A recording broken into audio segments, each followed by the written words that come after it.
La tertulia de César es radio.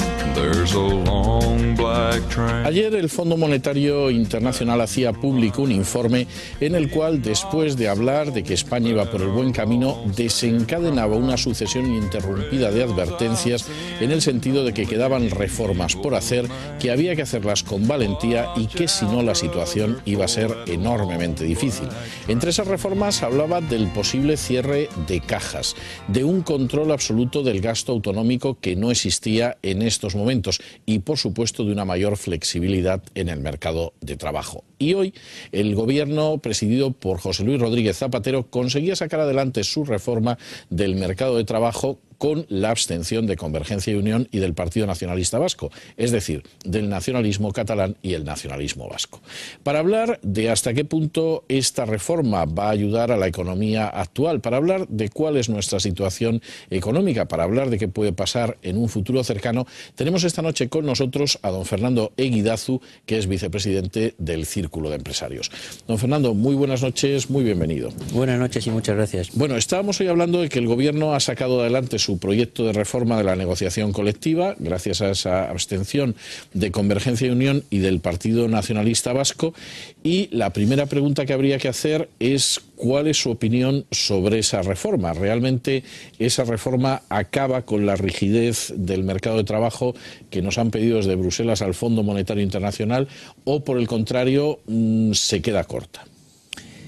Bueno, es una reforma que aparentemente va en la buena dirección porque habla continuamente de flexibilidad y luego en la práctica no es así porque toda la flexibilidad está condicionada a la aprobación sindical. Esta reforma a mí me parece que tiene dos aspectos o tres aspectos muy negativos. Uno es que es una oportunidad perdida y en estos momentos perder oportunidades es gravísimo. Es decir, no podemos cerrar en falso una vez más la reforma laboral como el año pasado. La segunda cuestión es que al final el resultado de esto es que sindicaliza todavía más la actividad económica de las empresas, porque otorga más poder a los sindicatos en la negociación, en todos los aspectos referidos a flexibilidad laboral, a descuelgue, etcétera. Y la tercera cuestión, claro, es que si no hay flexibilidad en una situación como la actual, pues seguirá sin crearse empleo. A mí, francamente, y lo digo con todos los respetos hacia los sindicatos, hablar de los derechos, de proteger los derechos laborales de gente que no tiene empleo me parece una broma. Y entonces el problema es que esa gente a la cual teóricamente se quiere proteger es gente que está parada. Entonces lo primero es que hay que conseguir que trabajen. Y luego ya hablaremos de otras cosas. Y con esta reforma no se anima a la contratación laboral. Y no se transmite a los mercados lo que los mercados están pidiendo. Los mercados no son una gente muy malvada, son los inversores que nos van a prestar dinero. Y para prestarnos dinero necesitan que crezcamos, porque si no crecemos no lo podemos devolver. Y para crecer tenemos que hacer reformas. Si no las hacemos, damos la impresión de que no tenemos voluntad de acometer cambios, y sin esa voluntad pues claro, es muy difícil que confíen en nosotros, ya que realmente es una situación muy preocupante. En España, en torno a un 75 o 80% del empleo deriva de las pequeñas y medianas empresas. En los 3 últimos años han cerrado en números redondos 230.000 pequeñas y medianas empresas. Una reforma como la que se ha aprobado hoy en el Parlamento va a taponar esa hemorragia de destrucción de pequeñas y medianas empresas, o por el contrario es muy posible que sigamos viendo la aniquilación de esas pequeñas y medianas empresas. Bueno, ojalá pudiéramos dar buenas noticias, ¿no? Y yo creo que va a seguir la destrucción de empleo durante un tiempo, van a seguir cerrando empresas durante algún tiempo. La economía española tiene un primer problema gravísimo de confianza. Sin confianza no hay recuperación económica. Y luego en el caso de las pequeñas empresas tenemos un problema terrible que es la morosidad. Y la culpa de la morosidad en gran parte lo tiene la administración pública, que además se transmite, porque claro, la morosidad de la administración con las pequeñas empresas las está llevando al cierre. Una empresa que no le pagan y que además no puede recurrir al crédito bancario, porque es que no hay crédito bancario, pues claro, acaba cerrando y despidiendo a los trabajadores. Y cuando es la gran empresa la que sufre la morosidad, claro, lo que hace es repercutirla en las pequeñas, que son los subcontratistas.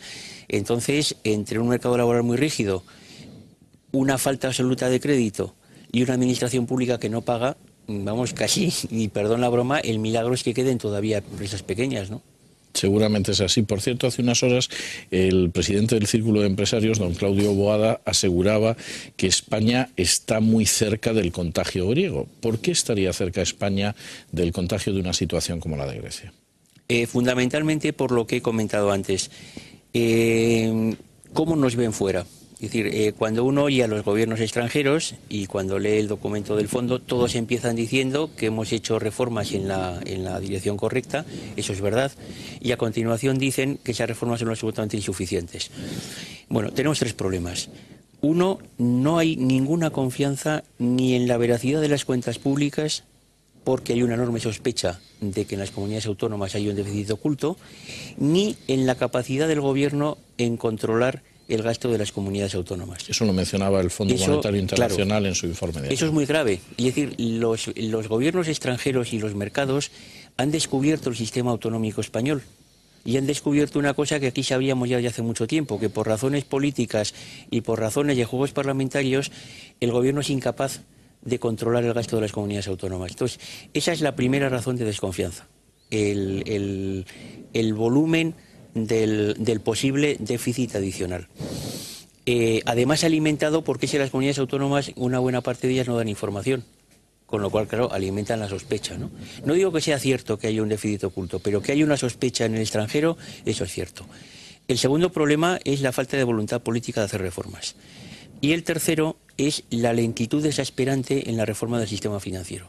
Entonces, claro, con ese cóctel, pues aunque lo que nos está pasando en estos momentos en los mercados y con el diferencial de deuda español no es culpa nuestra, es un problema inducido por la crisis griega, claro, ¿quién se contagia cuando hay una epidemia? Pues el más débil. Claro. Y el más débil somos nosotros. Don Fernando, hemos estado utilizando mucho la palabra reformas en estos minutos. ¿Cuáles son las reformas indispensables que tendríamos que llevar ahora mismo a cabo para reflotar la economía y también para reflotar un empleo que ha sufrido un golpe tremendo en los últimos años? Como decía el presidente del Círculo hace 3 días, está lo importante y lo urgente. Lo importante es la reforma del sistema educativo, que es un problema muy grave a largo plazo porque incide directamente en la productividad. La reforma del sistema sanitario, que está caminando a pasos agigantados a una quiebra absoluta. La reforma del sistema de pensiones, que se ha empezado a reformar en la buena dirección, pero se ha quedado a medias. La reforma del marco autonómico, que en este momento, pues, digamos, es poco claro en competencia y en financiación. Esas serían las reformas importantes. El problema es que estamos en una emergencia y primero hay que ver lo urgente y luego lo importante, porque si lo urgente no se arregla, no llegamos a lo importante, ¿no? ¿Y qué es lo urgente? Pues lo urgente es las 3 cosas que le he dicho. Hay que acelerar la reforma del sistema financiero. No podemos estar todo el tiempo del mundo dando plazos para que se reformen las cajas, para que salgan a bolsa, para que se sanen los balances, para que se modifique la composición de los órganos directivos y salgan los políticos y entren otros equipos. No hay tiempo. Entonces hay que acelerar esa reforma. Hay que hacer reformas estructurales y la principal es la del mercado de trabajo, y hay que adoptar medidas muy rigurosas de control de gasto público y de establecimiento de techos de gasto en las comunidades autónomas. Y luego tenemos otra bomba, también que no la he citado, pero que a mí me preocupa muchísimo, que es el sistema energético. Claro, tenemos un sistema energético cada vez más caro, un déficit de tarifa cada vez más grande, son 20.000 millones que alguien pagará, es decir, o lo pagamos los aquí presentes y todos los demás consumidores, o lo paga el Estado, pero alguien lo va a pagar. Y ese déficit de tarifa es que va aumentando cada vez, porque es que hemos apostado por las energías más caras que existen, que son las renovables y dentro de ellas la energía solar. Pues, don Fernando, si no tiene usted inconveniente, yo le voy a pasar los trastos de interrogar a mis compañeros de mesa para que le formulen alguna pregunta. Doña Carmen Morodo. Buenas noches. Buenas noches. A ver, ha presentado usted una hoja de ruta que es sudor, sangre, sudor y lágrimas. La pregunta es, este estado del bienestar, porque lo que se nos está haciendo, lo que se nos transmite desde el ámbito político, evidentemente estamos ya en vísperas de unas elecciones generales, pueden quedar 3 o hasta marzo, pero vamos, es ya ambiente preelectoral. Y la idea que unos y otros lo que compiten es, ¿se puede sostener esto sin necesidad de más recortes? ¿No va a hacer falta más ajustes? Mi pregunta, ¿este estado del bienestar ahora mismo con nuestro nivel de crecimiento es sostenible realmente sin que se hagan más ajustes, sin que se hagan más recortes, y no son los recortes del gasto superfluo, del gasto corriente, sino si no metemos mano pues a sanidad y una serie de partidas de política social que a lo mejor no son sostenibles con este nivel de crecimiento. Bueno, digamos, eso tiene una parte buena y una parte mala, ¿no? La parte mala es que efectivamente yo creo que no podemos en la actual situación sostener ese estado de bienestar. Y por tanto hay que informar a los ciudadanos que hay sacrificios por delante y que además van a llevar bastantes años. 5 millones de parados no se absorben en un año, ni en 2, ni en 3, ni en 4, ¿no? Entonces nos esperan años muy duros. Y probablemente haya que plantear, aunque es un tabú y todo el mundo se te tira al cuello cuando lo dices, hay que plantear el copago en la sanidad, hay que racionalizar el gasto sanitario, habrá que ver qué cosas puede asumir el Estado y cuáles hay que decir a los ciudadanos que no hay dinero para asumirlas, ¿no? Porque realmente uno no tiene el estado de bienestar que quiere, sino el que puede pagar. La parte buena es que eso tiene es un solución. matiz no pequeño, ¿eh? Claro. Es que aquí hemos estado muchos años pensando que cualquier cosa que nos guste se puede financiar. Y que es cuestión de ser muy bueno y que cuanto más bueno es el gobierno, más derechos te concede y hay dinero para todo. Bueno, pues no hay dinero para todo. Y entonces hay que elegir. Y en este momento lo más importante son 5 millones de personas que no pueden ganarse la vida. Eso es lo más importante de todo. Antes de que si tengo que pagar €1 por ir al médico. Lo más importante es eso. Y es que sistemáticamente se olvida, se recuerda continuamente, pero en la práctica se olvida. Bueno, la buena noticia es que costará tiempo, pero eso tiene solución. Es decir, yo nunca, y ya tengo ciertos años, nunca he visto una unanimidad tan grande en las medidas que hay que tomar en todos los organismos. Quitando los sindicatos, todas las entidades, organismos, servicios de estudios, economistas profesionales, organismos internacionales, todos dicen lo mismo. Lo que está diciendo el Fondo Monetario es que lo dijo ayer la COE y anteayer lo dijo el Círculo de Empresarios y lo dice el Instituto de Estudios Económicos, lo dice todo el mundo. O sea, los sindicatos serían la voz discrepante.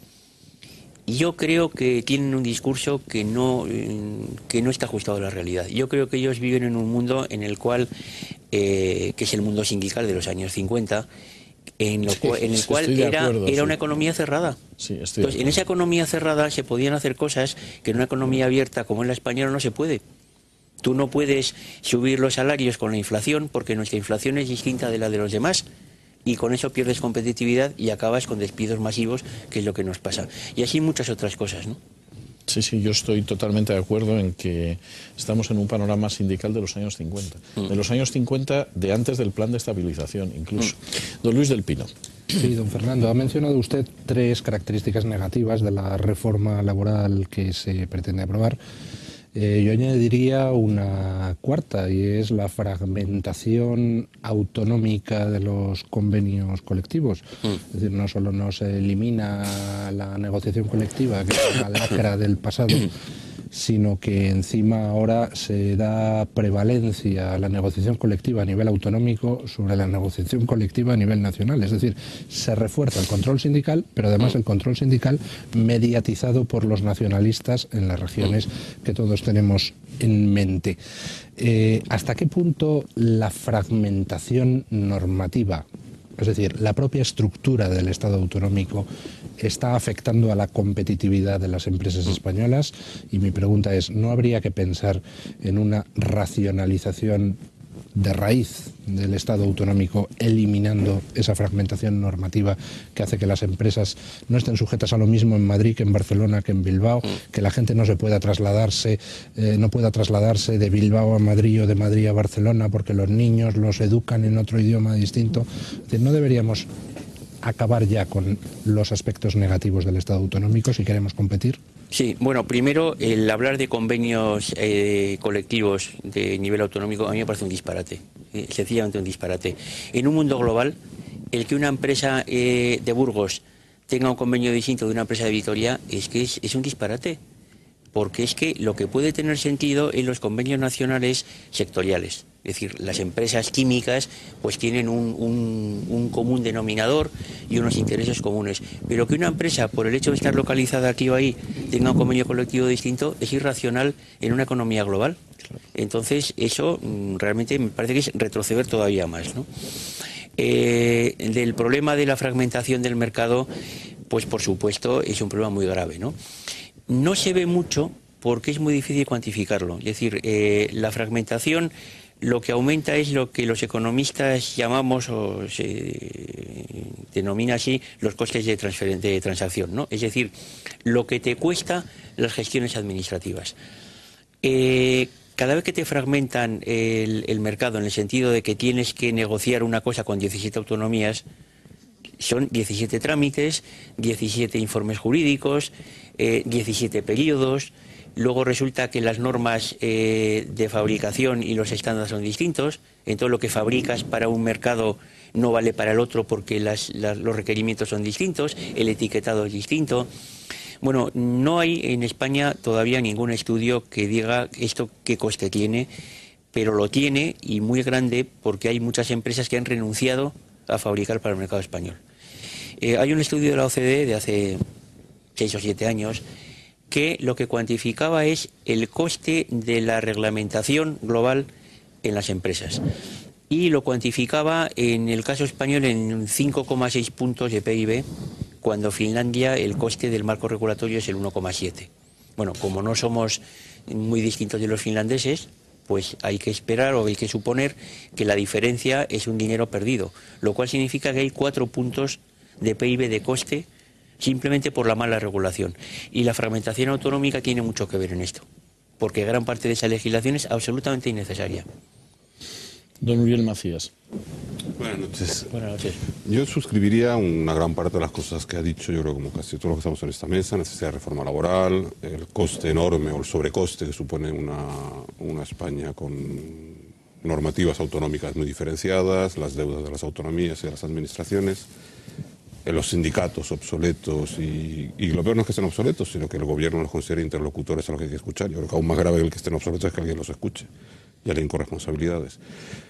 Pero a mí me gustaría escuchar alguna vez de los empresarios alguna voz de autocrítica. Es decir, yo creo que un país no llega a una situación de crisis solo porque seamos poco competitivos, porque no sea muy competitivo la fuerza laboral, porque el marco regulatorio esté más o menos bien, o porque no sé qué. Es decir, yo, igual que aquí lo he dicho muchas veces, creo que hay un problema de mentalidad de trabajo por parte de los trabajadores españoles, y son muchos los trabajadores como yo que lo dicen, lo reconocen y lo ven y que existe el problema. Lo que me cuesta muchísimo es escuchar a un empresario que haga autocrítica de, usted me cita ejemplos de multinacionales españolas y de pequeños empresarios y medianos que ven por el futuro de su empresa, que invierten en su empresa, que invierten en el desarrollo de su empresa, pero creo que sigue habiendo, igual que un porcentaje elevado de trabajadores que no rinden y de funcionarios que no rinden, me da la impresión a mí que también hay una gran cantidad de empresarios que buscan el pelotazo. Y no solo los que salen en las noticias por fraude, me refiero la falta de voluntad de crear empresa con futuro. O sea, es rapiñar, si puedo ganar en los próximos 2 años no sé cuánto, lo gano, cierro, despido y me retiro. Es decir, igual que existe la mentalidad entre muchos trabajadores, a ver cómo pido la baja o a ver cómo no sé qué, a mí me da la impresión de que ese problema de mentalidad con el trabajo no solo está en el lado del trabajador, sino también en el lado de muchos empresarios. Me gustaría escuchar alguna vez alguna autocrítica de los representantes empresariales, que no he escuchado ninguna, porque siempre han sido, y yo creo que una parte de esta crisis tendrá que ver con la actuación de los empresarios. Sí, bueno, lo que pasa es que, claro, los empresarios tienen tan mala prensa en España que ya lo que nos faltaba encima es hacer... Bueno, pues a lo mejor tendría mejor prensa. No, bromas aparte. Vamos a ver, es verdad que aquí, en la crisis que estamos viviendo, la culpa la ha tenido mucha gente, no solo los empresarios, pero también los empresarios. Es decir, aquí, una de las lecciones que tenemos que sacar de la crisis es que una parte de culpa la hemos tenido todos. Unos más que otros, y yo creo que la culpa fundamental ha sido en las políticas públicas. Bueno, los empresarios desde luego no son santos ni demonios, son gente como toda la demás. Hay magníficos empresarios y hay personajes deleznables, como existen pues entre los médicos o los peritos mercantiles, ¿no? O sea, no es un colectivo a demonizar, pero tampoco santos, ¿no? Y ningún empresario, y eso lo explicó Adam Smith hace 3 siglos, monta una empresa para beneficiar a la humanidad. Las empresas se montan para obtener beneficios. Lo que dice Adam Smith es que al hacer eso beneficias a los demás, pero el empresario no es un ser altruista que crea empresas para dar empleo y para que su país progrese. Hombre, le gusta como a todo el mundo, pero el objetivo es tener beneficios. Bueno, en España tenemos, por desgracia, una larguísima tradición de subvenciones y de apoyos públicos. Es decir, hemos vivido durante muchísimos años, vamos, desde principios del siglo XX, con unos aranceles que protegían al mercado nacional. Es cierto. Bueno, sobre todo a cierto mercado nacional. Y eso ha durado pues hasta ayer. Sí. Y luego hemos vivido una época en la cual lo que se buscaba básicamente era la subvención y el apoyo del poder público, que era un gran contratador. Claro, el empresario, como todo sujeto económico, reacciona a los estímulos y a los incentivos. Si tú tienes una economía en la cual las subvenciones fluyen, pues evidentemente es mucho más cómodo y más agradable buscar la subvención y obtener beneficios por esa vía que compitiendo, que es muy duro. O sea, lo más duro del mundo es competir. Lo que pasa es que, bueno, estamos viviendo en un mundo distinto, en un mundo global, y yo creo que los empresarios españoles se han dado cuenta, y yo creo que la inmensa mayoría, de que aquí ya eso del mercado español ha desaparecido. Porque es que aquí o compites en todo el mundo o desapareces. Y además es que vienen de fuera a competir contigo aquí. Es decir, el problema, cuando hablamos de la competitividad española, no es que no podamos exportar, es que tampoco podemos vender aquí, porque se vienen productos de fuera. Y yo creo que están espabilando la clase empresarial en su conjunto, ¿no? Y la prueba es la cantidad de empresas que hay en el mundo, españolas, pues licitando autopistas en Australia, explotando autopistas en Canadá, obteniendo contratos de obras públicas en Estados Unidos. Entonces, eso demuestra que la gente está espabilando y está saliendo. Ahora, hombre, que hay empresarios de todo tipo, es verdad, y lo mismo que hay empresarios que son modélicos y que han creado, digamos, emporios de riqueza, como por ejemplo Inditex o el Corte Inglés, o en fin, podríamos citar muchos casos. Hombre, también hay empresarios pues que si pudieran, pues pagarían poco y mal a los trabajadores, o tendrían subvenciones. Es decir, hay de todo en la viña del Señor, ¿no?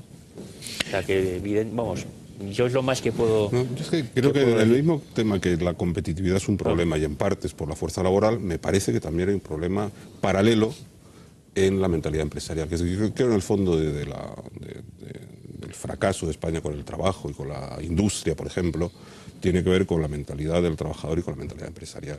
Yo creo que ahí, mientras todos no hagamos un ejercicio profundo, usted habla de la educación, yo creo que lo que necesitamos en España es mucho más profundo que cambiar la educación, es cambiar la forma de pensar directamente. Ahora, perdóneme que insista en lo que he dicho hace un momento, es impresionante cuando viajas fuera, el que por una parte de España hablan, digamos, mal en el sentido que somos un país en este momento en una situación muy mala, pero la empresa española está metida en todas partes. Es que vas a Inglaterra y es que resulta que desembarcas y el aeropuerto donde desembarcas lo gestiona una empresa española.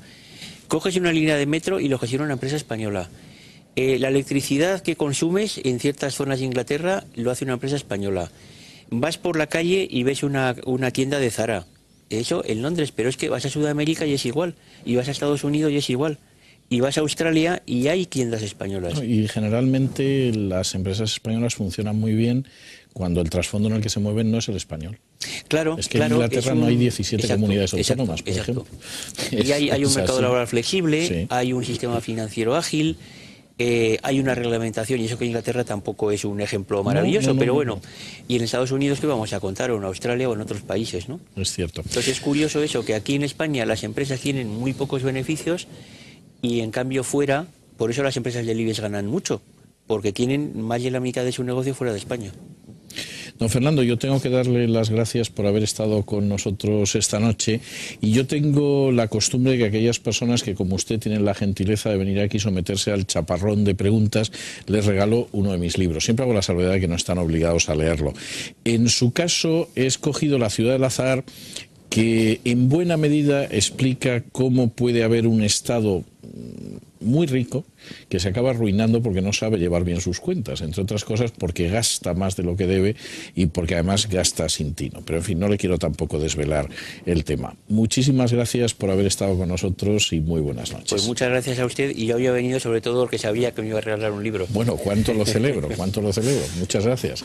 Y nosotros hacemos una pausa y regresamos enseguida con nuestra tertulia de análisis político.